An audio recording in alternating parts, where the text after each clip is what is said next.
एक शेरदिल की शुरुआत। विंस्टन चर्चिल का जन्म और परवरिश। ब्रिटिश साहस और बगावत की मिसाल। विंस्टन चर्चिल इस दुनिया में 30 नवंबर 1874 को ब्लेनहिम पैलेस में आए। प्रतिष्ठित स्पेंसर परिवार में जन्मे उनका खानदान बड़प्पन और राजनीतिक कौशल से भरा था। उनके पिता लॉर्ड रैंडोल्फ चर्चिल कंजर्वेटिव राजनीति में एक बड़ा नाम थे, जबकि उनकी मां जेनी जेरोम एक अमेरिकी सोशलाइट थीं जो अपनी खूबसूरती और हाजिर जवाबी के लिए जानी जाती थीं। लेकिन जवान विंस्टन ने शुरू में वो प्रतिभा नहीं दिखाई जिसने बाद में उन्हें इतना मशहूर बनाया। चर्चिल की शुरुआती पढ़ाई अपने माता पिता के साथ तनावपूर्ण रिश्ते और कमजोर अकादमिक प्रदर्शन से भरी थी। उन्हें पारंपरिक पढ़ाने के तरीकों से दिक्कत होती थी और उन्हें इतिहास की किताबों और सैन्य कारनामों में सुकून मिलता था। उनका बगावती स्वभाव और तीखी जुबान अक्सर उन्हें अधिकारियों से उलझा देती थी, लेकिन ये उनके आत्मविश्वास और स्वतंत्र सोच को भी दिखाता था। हैरो स्कूल में उन्होंने इतिहास और अंग्रेजी रचना में बहुत अच्छा प्रदर्शन किया और भाषा और कहानी कहने की अपनी कुशलता दिखाई। अपनी पढ़ाई की कमियों के बावजूद चर्चिल के अंदर खुद को साबित करने का एक अटूट दृढ़ संकल्प था। वो रोमांच और पहचान के भूखे थे और दुनिया में अपना रास्ता खुद बनाना चाहते थे। 1899 में उन्होंने तीसरी कोशिश में रॉयल मिलिट्री कॉलेज सैंडहर्स्ट में प्रवेश लिया, जिससे उनकी दृढ़ता और सैन्य करियर की चाहत साफ दिखी। सैंडहर्स्ट में वो अनुशासित माहौल में फले फूले, घुड़सवारी और सैन्य रणनीति में महारत हासिल की। सैंडहर्स्ट में बिताए समय ने चर्चिल में कर्तव्य, अनुशासन और साहस की गहरी भावना पैदा की। ये गुण उनके पूरे जीवन में उनके काम आए, उनके विश्वासों को आकार दिया और युद्ध के मैदान और राजनीति में उनके फैसलों को प्रभावित किया। उनके शुरुआती साल चुनौतियों और अनिश्चितताओं से भरे होने के बावजूद उस असाधारण जीवन की नींव रखी जो आगे आने वाला था। एक ऐसे व्यक्ति के चरित्र का निर्माण किया जो एक दिन अपने देश को उसके सबसे बुरे दौर से निकालेगा। स्टील की तपस्या। चर्चिल के शुरुआती अनुभव। सैंडहर्स्ट से स्नातक होने के बाद चर्चिल ने एक छोटे लेकिन यादगार सैन्य करियर की शुरुआत की। उन्होंने भारत और सूडान में एक घुड़सवार सेना अधिकारी के रूप में काम किया, जहां उन्होंने युद्ध की हकीकत और औपनिवेशिक शासन की जटिलताओं को अपनी आंखों से देखा। इन शुरुआती वर्षों ने उन्हें अलग अलग संस्कृतियों से रूबरू कराया और उनकी शारीरिक और मानसिक शक्ति की परीक्षा ली। उन्होंने साहसी घुड़सवार सेना के हमलों में भाग लिया और युद्ध की क्रूरता देखी। ये अनुभव बाद में उनकी रणनीतिक सोच को बेहतर बनाएंगे और मानव स्वभाव की उनकी समझ को गहरा करेंगे। अपनी सैन्य सेवा के साथ साथ चर्चिल ने लिखने के अपने जुनून को भी आगे बढ़ाया। वे एक युद्ध संवाददाता बन गए, क्यूबा से, जहां उन्होंने क्यूबा के स्वतंत्रता संग्राम को देखा, और दक्षिण अफ्रीका से, जहां उन्होंने दूसरे बोअर युद्ध को कवर किया, खबरें भेजते थे। चर्चिल के युद्धों और राजनीतिक साजिशों के सजीव वृत्तांतों ने घर वापस पाठकों को मोहित कर लिया, जिससे एक कुशल लेखक और विश्व मामलों के गहरे जानकार के रूप में उनकी प्रतिष्ठा स्थापित हुई। बोअर युद्ध के दौरान चर्चिल को बोअर्स ने पकड़ लिया था और वे युद्ध बंदी बन गए। कैद से उनका साहसी पलायन उन्हें ब्रिटेन में तुरंत ही एक स्टार बना दिया, जिससे उनकी महत्वाकांक्षा और सार्वजनिक जीवन की इच्छा और बढ़ गई। इस अनुभव ने स्वतंत्रता के महत्व में उनके विश्वास और सभी रूपों में अत्याचार के प्रति उनके अटूट विरोध को भी मजबूत किया।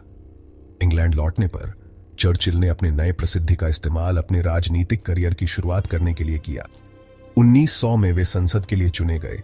एक लंबी और उथल पुथल भरी यात्रा शुरू हुई, जिसमें उन्होंने देश के कुछ सर्वोच्च पदों पर कार्य किया। चर्चिल के शुरुआती अनुभवों ने औपनिवेशिक युद्धों के युद्ध क्षेत्रों से लेकर संसद के हॉल तक उनके विश्व दृष्टिकोण को आकार दिया और उन्हें आगे आने वाली चुनौतियों के लिए तैयार किया। उन्होंने उनमें देशभक्ति की गहरी भावना, शब्दों की शक्ति में विश्वास और जो उन्होंने सही माना उसके लिए लड़ने का अटूट दृढ़ संकल्प पैदा किया, चाहे कितनी भी कीमत क्यों न चुकानी पड़े। महानता का आह्वान। राजनीति में चर्चिल का उदय।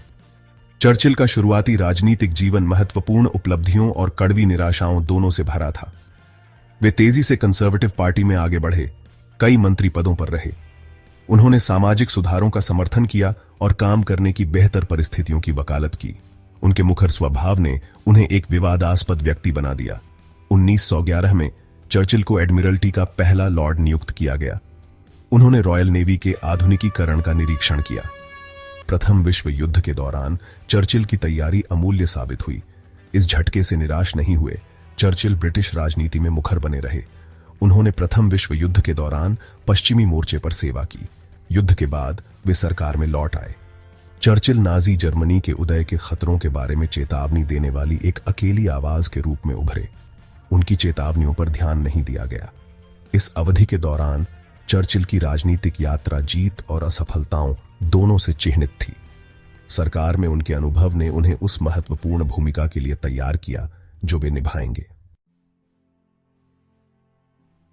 सबसे अंधेरे समय में एक प्रकाश स्तंभ, द्वितीय विश्व युद्ध के दौरान चर्चिल का नेतृत्व।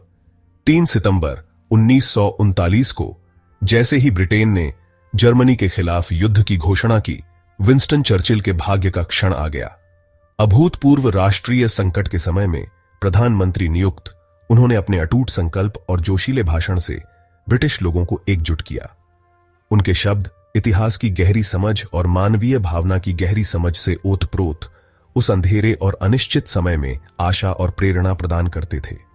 द्वितीय विश्व युद्ध के दौरान चर्चिल का नेतृत्व, अंतिम जीत में उनके अटूट विश्वास की विशेषता थी।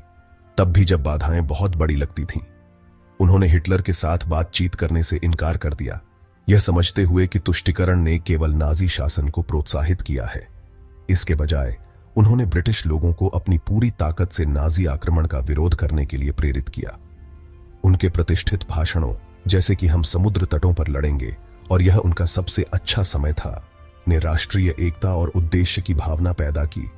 दुनिया को याद दिलाया कि भारी विपत्तियों के बावजूद मानवीय भावना को नहीं तोड़ा जा सकता है। पूरे युद्ध के दौरान चर्चिल ने संयुक्त राज्य अमेरिका के राष्ट्रपति फ्रैंकलिन डी. रूजवेल्ट और सोवियत नेता जोसेफ स्टालिन के साथ मजबूत संबंध बनाते हुए महागठबंधन को बनाए रखने के लिए अथक प्रयास किया। उन्होंने माना कि केवल एकजुट मोर्चे के माध्यम से ही मित्र देशों को धुरी खतरे को हराने की उम्मीद हो सकती है।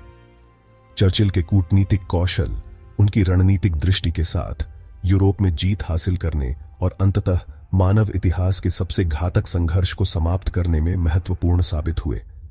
द्वितीय विश्व युद्ध के दौरान चर्चिल के नेतृत्व ने उन्हें अब तक के सबसे महान युद्धकालीन नेताओं में से एक के रूप में उनकी विरासत को मजबूत किया। उनका अटूट साहस, एक राष्ट्र को प्रेरित करने की उनकी क्षमता और अत्याचार के सामने स्वतंत्रता के प्रति उनकी प्रतिबद्धता दुनिया भर के लोगों के साथ प्रतिध्वनित होती रहती है।